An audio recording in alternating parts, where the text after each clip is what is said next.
दोस्तों देखिए आप ये वीडियो। आखिर कैसे इन एयरक्राफ्ट को तोड़ा जा रहा है। ये वीडियो है नेपाल की, जहां चीन से मंगवाए गए एयरक्राफ्ट को खुद वहां के सैनिकों द्वारा तोड़ा जा रहा है। और इन एयरक्राफ्ट के तोड़ने की वजह बताई जा रही है इन एयरक्राफ्ट में होने वाली गड़बड़ी। दोस्तों जब से हमने अपने पहले CDS विपिन रावत को खोया है, तब से कहीं ना कहीं पूरी दुनिया में अंदाजा लग रहा है कि इसके पीछे जरूर चीन का हाथ है। क्योंकि ये बात हम सब भली भांति जानते हैं कि विपिन रावत एकमात्र ऐसे CDS थे जिन्होंने चीन के नाक में दम करके रखा था। विपिन रावत एकमात्र ऐसे CDS थे जिनके एक्शन की वजह से चीन को जबरदस्त नुकसान भी हुआ था। इसलिए इन सब मामलों को देखकर अब ऐसा लगता है मानो नेपाल की आंखें खुल चुकी हैं और इन्हीं मामलों के चलते नेपाल ने बेहद अहम और कड़ा कदम उठाया है, जिसके तहत चीन से मंगवाए गए एयरक्राफ्ट को वो खुद ही नष्ट कर रहा है। इस बात को सुनने के बाद आपको यकीनन विश्वास नहीं हो रहा होगा, पर ये बात सच है कि नेपाल ने चीन के बहुत सारे एयरक्राफ्ट को नष्ट कर दिया है, वो भी खुद ही। वीडियो का एंड तक देखिए, कमेंट सेक्शन में जरूर बताइए कि आपकी इस बारे में क्या राय है। साथ ही वीडियो पसंद आई तो वीडियो को लाइक करना बिल्कुल मत भूलना। दोस्तों आज से लगभग 6 साल पहले नेपाल ने चीन से एक एयरक्राफ्ट पैसेंजर खरीदा था। चीन ने एक एयरक्राफ्ट पैसेंजर नेपाल को दिया और उस एयरक्राफ्ट को लेकर जानकारी दी कि जो एयरक्राफ्ट वो नेपाल को दे रहा है उसका ऑपरेटिंग कॉस्ट बहुत ज्यादा कम है। साथ ही इस एयरक्राफ्ट को ज्यादा सर्विसिंग की भी जरूरत नहीं पड़ती। जाहिर सी बात है, अच्छी क्वालिटी कौन नहीं चाहता। नेपाल ने वो पैसेंजर एयरक्राफ्ट खरीद लिया, लेकिन दोस्तों जैसे जैसे टाइम बीतता गया नेपाल को इस बात का एहसास हो गया कि जिस पैसेंजर एयरक्राफ्ट को उन्होंने चीन से खरीदा है उसको ठीक से मेंटेन करना उनके बस के बाहर की बात है। इससे ज्यादा हैरानी की बात तो ये है कि चीन ने एक नहीं बल्कि नेपाल को ऐसे बहुत सारे एयरक्राफ्ट्स बेचे थे जो आज के समय में कबाड़ जैसी हालत में पड़े हैं। बाकी जो बचे हुए एयरक्राफ्ट्स हैं उनकी सर्विसिंग का खर्चा इतना ज्यादा है कि उनके जगह कोई और नए क्राफ्ट्स खरीदे जा सकते हैं। अब ऐसी हालत में नेपाल की सरकार को ना चाहते हुए ये फैसला लेना ही पड़ा। दोस्तों सबसे अजीब बात तो ये है कि इन एयरक्राफ्ट को तोड़कर कबाड़ियों को बेच दिया गया। सोचिए जरा, इस पर आपकी क्या राय है, कमेंट सेक्शन में बताना। दोस्तों चीन के सामान की गारंटी कहाँ तक होती है हम सभी को पता है। सामान चल गया तो चांद तक, नहीं चला तो रात तक। क्यों, सही कहा ना दोस्तों। बात अगर एक आध एयरक्राफ्ट की होती तो ठीक था, पर हैरानी वाली बात यह है कि नेपाल की सरकार ने फैसला लिया है कि चीन की तरफ से जितने भी एयरक्राफ्ट लिए गए हैं उन सभी को तोड़कर उनके पार्ट्स को अलग अलग करके कबाड़ियों को बेच दिया जाए। कहीं ना कहीं इस बात से नेपाल की सरकार को एक सीख लेनी चाहिए कि चीन का सामान भले ही दिखने में कितना भी अच्छा क्यों ना हो, पर वो कितने दिन तक अच्छे से काम करेगा इसकी कोई गारंटी नहीं है। वैसे भी दोस्तों अगर ये दुख सिर्फ नेपाल का होता तो सोचा भी जा सकता था, पर आज यही दुखों की मार पाकिस्तान भी झेल रहा है। पाकिस्तान और चीन की यारी के बारे में तो बच्चा बच्चा जानता है। अब चीन दोस्ती के भी काबिल नहीं है। भले ये बात भारत समझ रहा है, पर पाकिस्तान ये बात समझ के भी कुछ नहीं कर पा रहा। खैर दोस्ती एक ऐसी वजह है जिसके कारण पाकिस्तान में सबसे ज्यादा हथियार आज चीन के हैं। अब हथियार चीन के हैं तो वो कैसे होंगे इस बारे में आपको बताने की आवश्यकता भी नहीं है। इसलिए पाकिस्तान में चीन के हथियार एक कबाड़े की तरह पड़े हैं।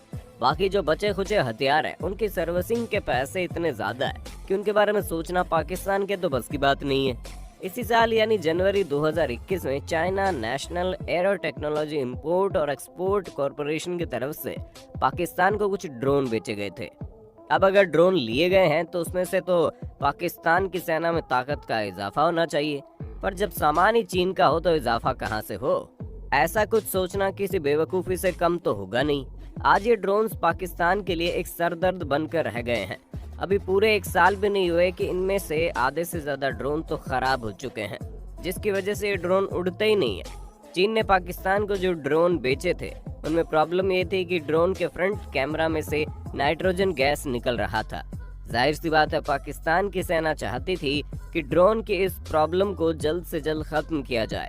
अब इनके पार्ट्स को चेंज कराने के लिए पाकिस्तान की सेना ने चीन के नेशनल एरो टेक्नोलॉजी इंपोर्ट और एक्सपोर्ट कॉरपोरेशन यानी CATIC से बात करने की कोशिश की और उनके तरफ से इस बात को लेकर कोई भी एक्शन नहीं लिया गया। लास्ट में जाकर जब एक्शन लिया तो 3rd क्लास के पार्ट्स पाकिस्तान को भेज दिए गए। अब ये ड्रोन पाकिस्तान में कबाड़े की तरह ऐसे ही नाम के लिए पड़े हैं। पाकिस्तान सिर्फ ड्रोन से नहीं बल्कि चीन से इतने ज्यादा हथियार खरीद चुका है जिसके कारण पाकिस्तान का रक्षा बजट पूरी तरह से हिल चुका है। ज्यादातर हथियार जो पाकिस्तान ने चीन से लिए हैं वो कबाड़े का काम कर रहे हैं। बाकी जो गलती से रह गए उनकी सर्विसिंग कराने के लिए पाकिस्तान उतनी औकात नहीं रखता, क्योंकि पैसे ही नहीं है। पाकिस्तान चीन की गुलामी में कुछ इस कदर लिप्त है कि वो आज इस कबाड़े को अपने देश में रखने के लिए खुद तैयार भी है।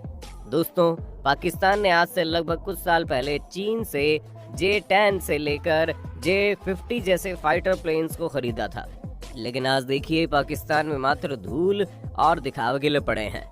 इन फाइटर प्लेन में ऐसी खराबी आ गई है जिसकी वजह से इनका उड़ना नामुमकिन है। अब या तो दोस्तों गुलामी की जा सकती है या अपने देश को मजबूत बनाया जा सकता है, और पाकिस्तान तो पाकिस्तान है। आपको जानकर बहुत ज्यादा हैरानी होगी कि पूरी दुनिया के लगभग 75 देश ऐसे हैं जो चीन से रक्षा उपकरण खरीदते हैं, लेकिन आज के समय में ये रक्षा उपकरण बिल्कुल फेल साबित हो रहे हैं। और हो भी क्यों ना, चीन के रग रग में गद्दारी जो भरी पड़ी है। नेपाल और पाकिस्तान के बाद ऐसा ही कुछ हाल है बांग्लादेश का भी। हाल ही की बात है जब बांग्लादेश ने चीन से 2 पनडुब्बियां खरीदी। इन्हीं पनडुब्बी के पीछे बांग्लादेश ने करीब $200 मिलियन खर्च कर दिए। सोचिए जरा, जिन पनडुब्बियों के ऊपर 200 मिलियन खर्च किए हों, क्या हो अगर वो पानी तक पहुंचे ही ना। जी हाँ दोस्तों, आप बिल्कुल सही समझ रहे हैं। जो पनडुब्बी बांग्लादेश ने चीन से खरीदी वो एक बार भी पानी में नहीं गई। बात सिर्फ पनडुब्बी पर खत्म हो जाती तो इसे बांग्लादेश की समझदारी मानते हुए पर क्या कहा जाए। बांग्लादेश ने चीन से एक ऐसा जहाज खरीदा था जो अपने ग्रुप में बाकी के जहाजों की सुरक्षा करता था। पर दोस्तों, यहाँ सुरक्षा की बात तो छोड़िए, इसी खामियों को सुनकर आपके होश उड़ जाएंगे। सबसे पहले तो इस शिप के फायर कंट्रोल सिस्टम में खराबी आ गई। इसके बाद नेविगेशन सिस्टम ने काम करना बंद कर दिया। बाद में अपने आप ही फ्यूल सिस्टम भी खराब हो गया, जिसके बाद से बांग्लादेश की सरकार और सैनिक दुखी हो रहे हैं कि आखिर किया क्या जाए, क्योंकि ये भी समंदर के किनारे बिल्कुल कबाड़ की तरह पड़ा है। दोस्तों, बांग्लादेश द्वारा चीन से खरीदी गई लिस्ट बहुत लंबी है। एयरक्राफ्ट लॉन्चर, पनडुब्बी, शॉर्ट रेंज लॉन्चर और भी पता नहीं क्या क्या खरीदे थे, जो आज बिना काम के चीज बन के रह गए हैं। दोस्तों, ऐसी गलतियों की सबसे बड़ी वजह यह है कि चीन कभी भी अपने रिसर्च और डेवलपमेंट पर खर्चा नहीं करता। ये वर्ल्ड के सबसे बेहतरीन और अच्छे सामानों को ब्लूप्रिंट को चोरी करता है। ये वर्ल्ड के सबसे बेहतरीन और अच्छे सामानों की ब्लूप्रिंट को चोरी करता है और उसके बाद उनकी कॉपी बनाता है। ठीक ऐसा ही जैसे वो डिफेंस के हथियारों को बनाने में भी करता है। ऐसे ही घटना है जब चीन ने रूस से सुखोई 30 के डिजाइन को मांगा था ताकि वो उस एयरक्राफ्ट का कॉपी बना सके, लेकिन रूस भी चालाक, उसने डिजाइन देने से साफ मना कर दिया। जिसके बाद चीन ने एक नई चाल चली। चीन ने यूक्रेन से सुखोई विमान को ट्रेनिंग के लिए लीज पर लिया। इसके बाद चीन ने उसके डिजाइन को चुराया और ठीक उसके बाद सुखोई का एग्जैक्ट डुप्लीकेट कॉपी बना डाला। आज के समय में चीन ने उस विमान का नाम J-50 रखा है और उसे बेचने की कोशिश कर रहा है। जाहिर सी बात है, नकल के लिए अकल चाहिए, ये कहावत तो आपने सुनी होगी। अब जरूरी है कि चीन के पास अकल हो ही। सुखोई की तरह दिखने वाला ये J-50 के तरह काम नहीं करता। ये विमान अंदर से पूरी तरह खोखला है, क्योंकि मजेदार बात यह है कि चीन ने इसे कई देशों को बेच भी दिया है। आज जितने भी देश इस विमान को खरीद चुके हैं वो परेशान है बेचारे। इसलिए आज भारत भी ज्यादातर हथियार या फाइटर प्लेन अपने देश में ही बनाने की सोच रहा है, जिसके लिए उसने छोटे छोटे कदम भी उठाने शुरू कर दिए हैं। दोस्तों, क्या आपके साथ ऐसा हुआ है? आपने किसी चाइनीज सामान को खरीदा और वो कुछ ही दिनों में खराब हो गया? हुआ तो होगा, कमेंट बॉक्स में बताइए। वीडियो पसंद आई तो फटाफट लाइक का बटन दबाइए, साथ ही अपने दोस्तों में शेयर कर दीजिए। साथ ही अब तक चैनल को सब्सक्राइब नहीं किया तो फटाफट चैनल को सब्सक्राइब भी कर दो।